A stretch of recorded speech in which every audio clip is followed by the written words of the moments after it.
Tell me, what are your thoughts on drinking alcohol? And how does that make you feel? Today I'm going to be sharing something that's really personal, but I was a regular drinker and my way of trying to de-stress. I lost someone in my immediate family to alcohol. I had a lot of self-hate. I was deeply unhappy. I didn't think I was giving up alcohol forever, and that was life-changing.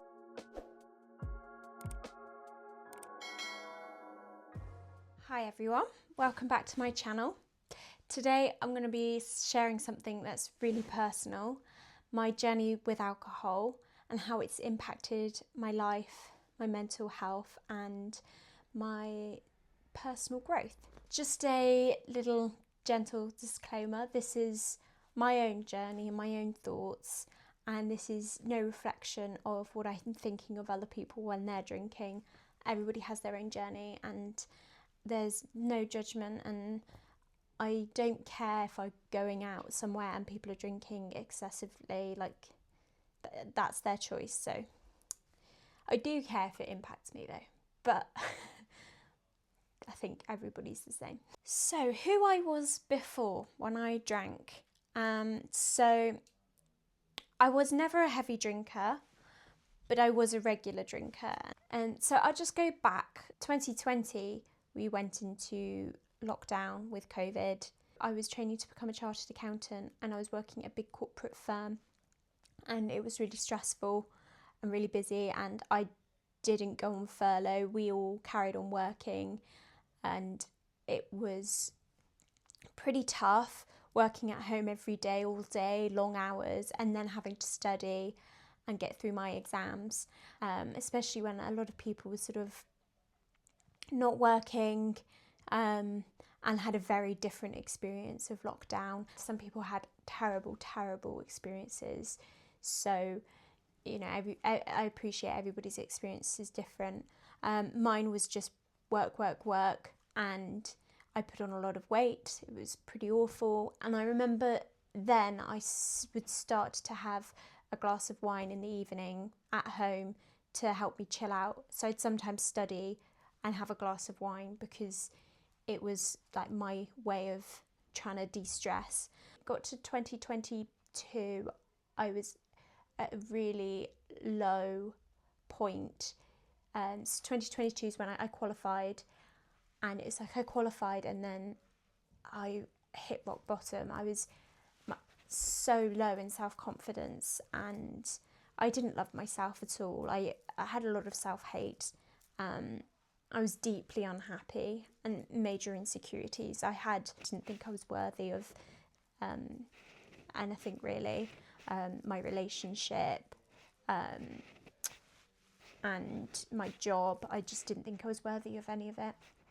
And my drinking increased and work was still stressful. I did leave the corporate company and I went to a smaller, more independent practice, but my job was still stressful and I was still coming home and relying on a glass of wine to help me de-stress and unwind. There's not anything fundamentally wrong with that initially, but for me it started to get worse. So I'd be looking forward to that glass of wine and then it would turn into 2, 3, and I'd be quite tipsy, and it would feel great because I wouldn't be stressed or anxious, and I'd just be a bit drunk really. But I got to a point in 2024 when I was getting to about 3 glasses of wine in an evening, and my head would hit the pillow at night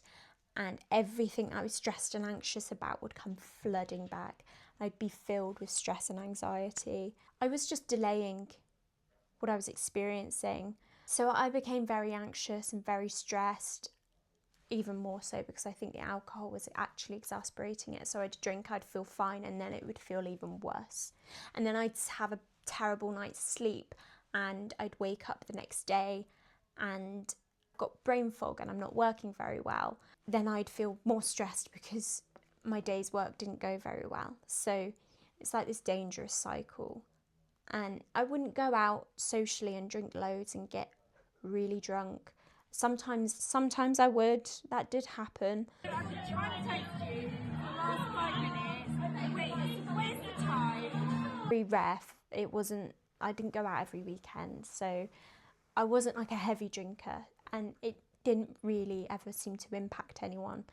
So it kind of went under the radar a bit, and I didn't really register that actually I was developing probably a not very good relationship with alcohol. It wasn't me realising this relationship with alcohol that actually triggered me to give it up. I sort of knew in my subconscious, I'd occasionally think, oh, this isn't great. And I think it was, I'm aware of what it is to have a bad relationship with alcohol. I lost someone in my immediate family to alcohol, so I know how detrimental it can be, and I think I was starting to recognise the relationship with alcohol growing for me, and I did think subconsciously this isn't great, but that wasn't what triggered me to give it up. And I think because at the time it was the only way I could cope with my stress and anxiety, and I felt like I needed to keep going down the path I was going. So I had to keep doing the job I was doing. I had to keep earning the money I was earning, and I just had to keep going down that path. And if that meant I needed to drink to make it feel better, I did. But I knew that that wasn't deep down okay. But the turning point for me is I was 28 last year, 2024, and I was starting to go through Saturn return, and it's basically when Saturn returns to the exact point it was at in the zodiac at the time you were born for the first time in your life. So it takes between 28 and 30 years for Saturn to return to that exact point. Well, it takes about 29 and a half years exactly. And so for me, Saturn was in Pisces, and I always think of Pisces as quite a spiritual, intuitive, emotional sign. And I also had my moon in Pisces when I was born. And so for me, if I'm nurturing my spiritual side, then I'm good to go. I'm feeling great. So it's really, really significant for me. And I think there's this huge side of me that I had sort of forgotten about. So I was spiritual when I was a teenager. And then life got in the way. I went down this career path. It was probably the Capricorn sun in me driving me down that path, but I never felt good, and I never felt secure, and I never felt happy, really. I was always struggling. It was always a struggle. So Saturn returning into Pisces is like, hello, you've forgotten this whole other side of you.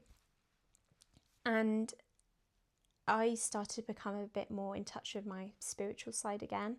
I was following some people on social media, and I saw someone say on a video, I can't remember exactly where or when, but them say whenever they drank, they couldn't connect themselves to their soul, and they didn't feel okay, so they stopped drinking. And that triggered something in me immediately, and that was the turning point for me, because I could relate straight away. I knew exactly what they meant. By drinking, I was stopping myself from growing and evolving and becoming the person I wanted to be, and changing my life to a life that I wanted to live.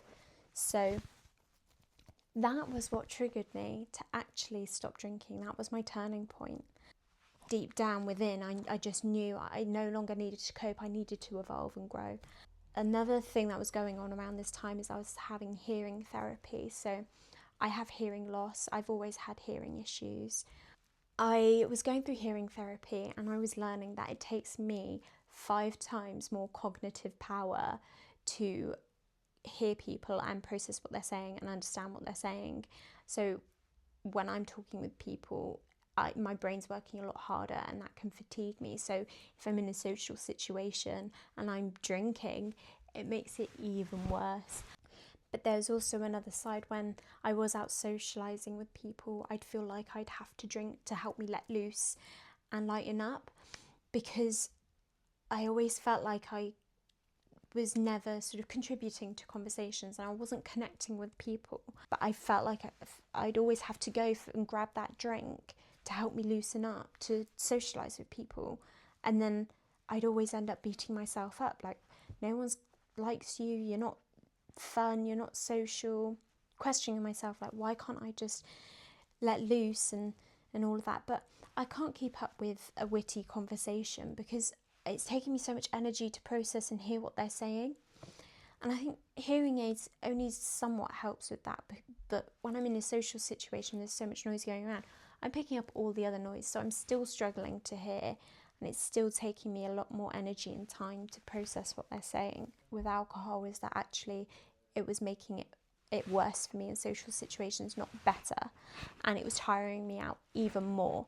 And I could go to a social event on a weekend, and really that's going to be tiring enough that I probably need a relatively clear diary the next day. So making social plans changed drastically as well, because I'd realise it's better for me, and I'd feel better if I did less.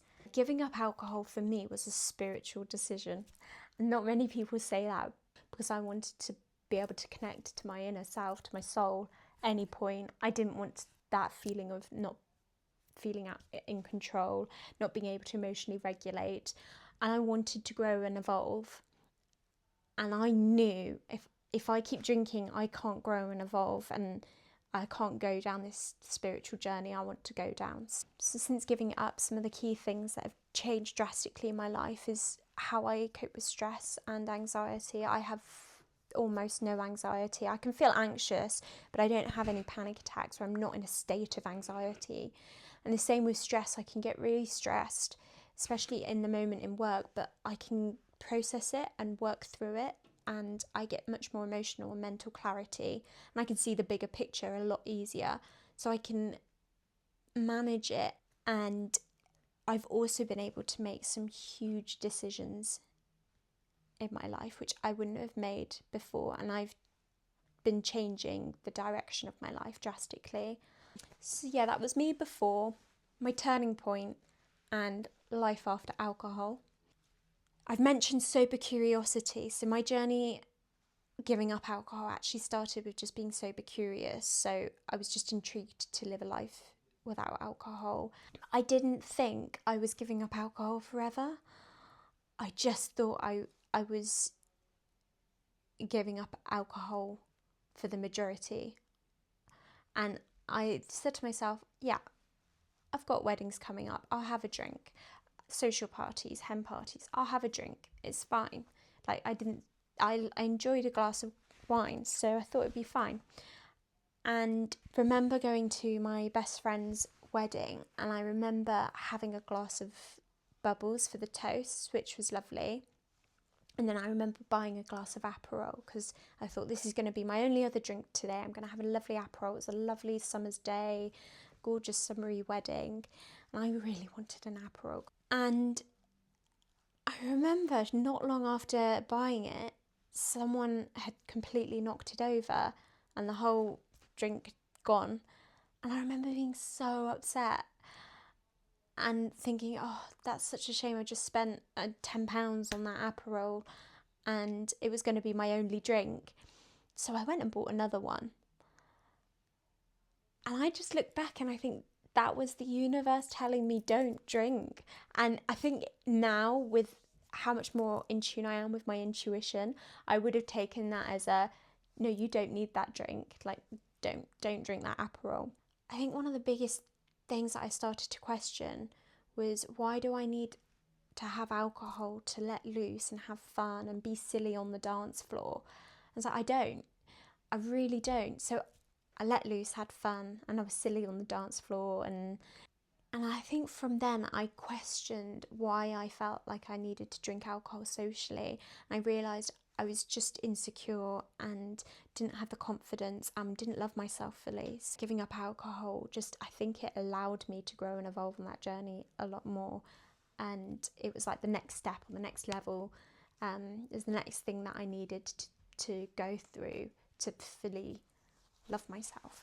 This has been my journey, so that might not be your journey, and I know there's probably people out there who drink alcohol who don't really have a bad relationship with it. So just if anybody else is curious about giving up alcohol, you can just try it without labelling anything. It doesn't have to be labelled sober curious, or you don't have to label yourself as I don't drink. If you have any thoughts around this topic, feel free to share in the comments, or any questions. I'd love to see any comments. And thank you for watching my video up to this point. It would mean the world if you liked and subscribed if you haven't already. Yeah, thank you for listening.